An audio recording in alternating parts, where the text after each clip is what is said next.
Okay, so I'll be introducing the Miyazaki's latest. I'm not sure if it'll be the latest by the time this video is dropped, but it's the latest at the time that we were writing this essay. It's called The Wind Rises. It was released in 2013.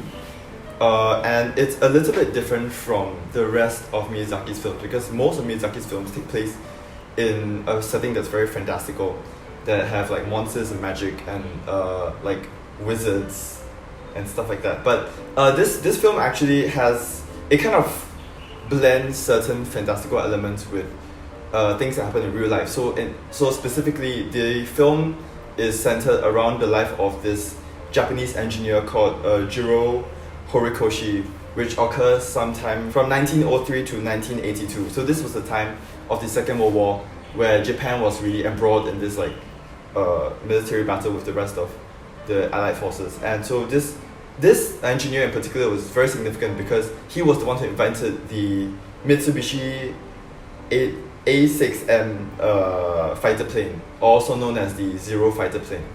And this fighter plane was really important as part of Japan's military efforts overseas. Particularly, it had a big role to play in the Pearl Harbor attacks, as well as the famed kamikaze fighter planes. So I mean, if you know history, these are some. This is a part of Japan's history that's very significant, not only to Japan itself but to the rest of the world. So in a way, the film is kind of centered around Jiro's coming to terms with his legacy as an engineer. So our series is kind of about wartime memories, and this film is really significant in the sequence of in the theme of wartime memories because it actually focuses on the like actual historical Japanese war history. And Miyazaki kind of tackles the problematic history of Japanese military aggression on two levels. Okay, the first level, the Zero fighter airplane, like as I mentioned before, is a really significant symbol in Japanese wartime memory. So, for instance, the Japanese at the time, during the Second World War, they used it as a patriotic symbol to kind of invigorate Japanese sentiments about the war and saying that, look, we've created this fighter plane that can compete against more deadly and nimble American or British aeroplanes. And so, for instance, if you look at a film released actually in the same year as The Wind Rises, it's called The Eternal Zero. And so it actually centers around a Zero fighter pilot who dies for his country. And so this is like a really nationalistic and patriotic film. But Miyazaki takes a very different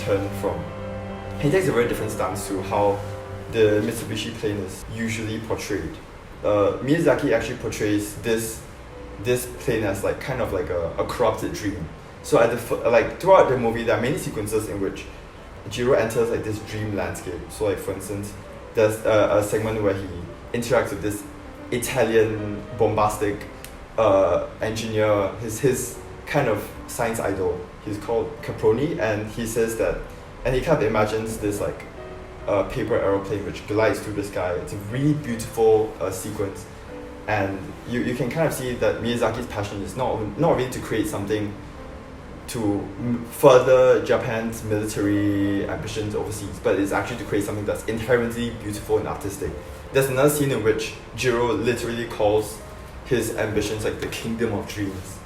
It's a really like lyrical line, and it does suggest that much of the things that Jiro has done, it's actually born out of like creative imagination and a kind of like pure passion, really. But as the movie progresses, you slowly see that Jiro's creations are kind of corrupted. There are scenes which are they contrast these earlier scenes with like images of trauma and destruction. In the conclusion of the movie, Jiro comments that his kingdom of dreams has become a land of the dead, and you see this like huge grassy field, and it's literally it's covered with the carcasses of dead airplanes, like his own airplanes which have been shot down in the course of the war. And you see this scene in which there are Japanese pilots flying overhead, flying into this dark plume of black smoke, and they kind of suggest that in many ways his instruments, his creations have been kind of a means by which the Japanese government has sent Japanese wartime pilots into their deaths. Yeah, Miyazaki really subverts this traditionally patriotic and nationalistic symbol, and it shows that behind this plane is a creation story which is really pure and it's full of love and passion for engineering, and it's kind of just been turned into something that has been linked with death and destruction. So that's the first level in which Miyazaki kind of addresses the idea of wartime memories. And the second really has to do with Japan's technological history. So the protagonist is not like, he's not a wizard, he's not like a magical princess in a fairy castle. He's a scientist and he's a technician, and the movie is not afraid to look at the ways and the means by which he achieves mastery in technology.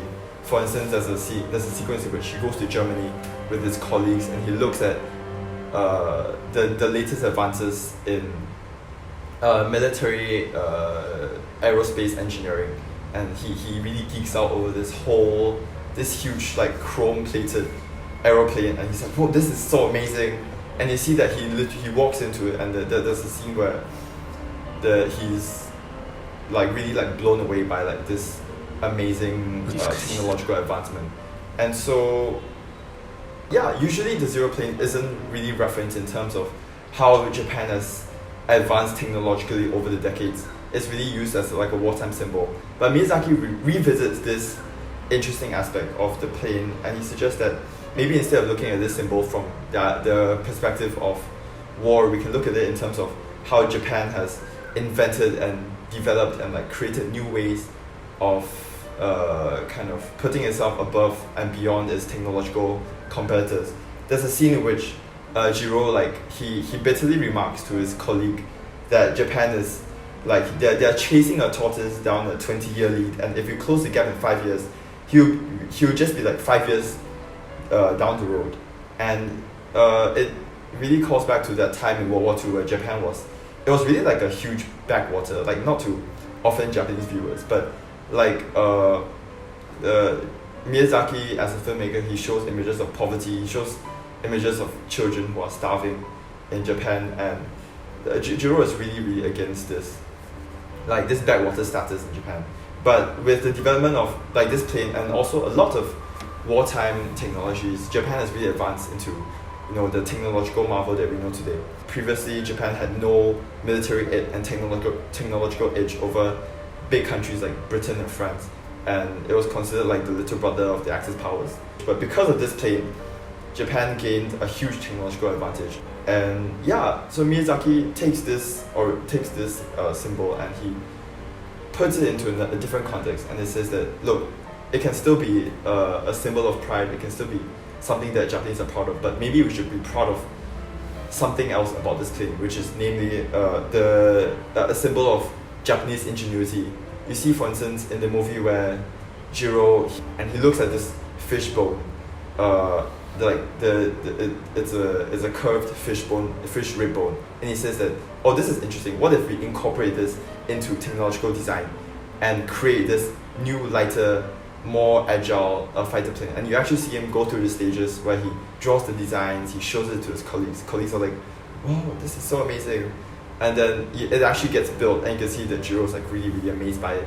And it shows like the process by which Jiro takes his designs and puts it into practice, more than just subverting wartime memories for the Japanese people. Instead of saying that y'all are all brainwashed by the Japanese government, what Miyazaki does is really more productively taking the symbol of the Zero plane and just bring it into a different context, and just saying that this is something that we should really be proud of, is the sheer creative brain power and like just the genius of the Japanese people and their ability to innovate and take themselves from a place of relative technological impoverishment and just bring it into a new technological decade. And to wrap up my point, this movie was, when it was released in 2013, it was really contentious for a series of reasons, because there's a lot of backlash, even for someone as beloved as Miyazaki. And there are two camps.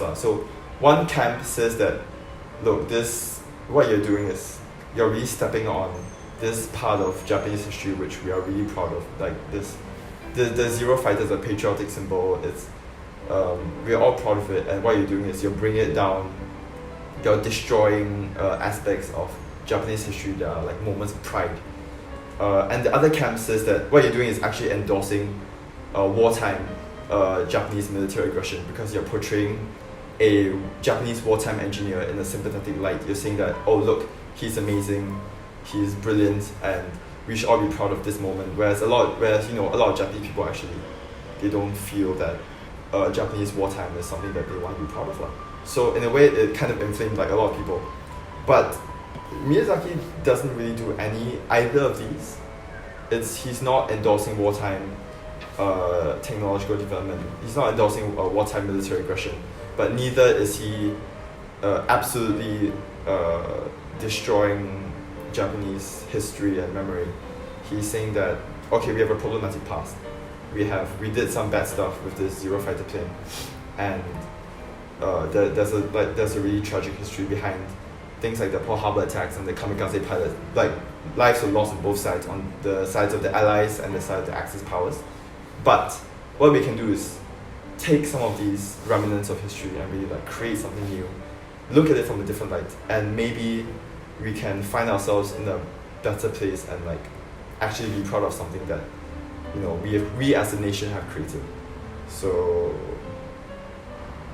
yes, okay, so thank you for listening to my ramble about this particular film. And if you want to see more, please check out my groupmates videos about Nautical Valley of the Wind and the other one. Oh, Howl's Moving Castle, which is very popular, and I shouldn't have forgot about it, but I did. But it's okay, because so if you wanna really go into this, please do check out our other videos. Not my other videos, other people's videos. Jolene and Noah's other videos. And yes, thank you for watching. Please like and subscribe.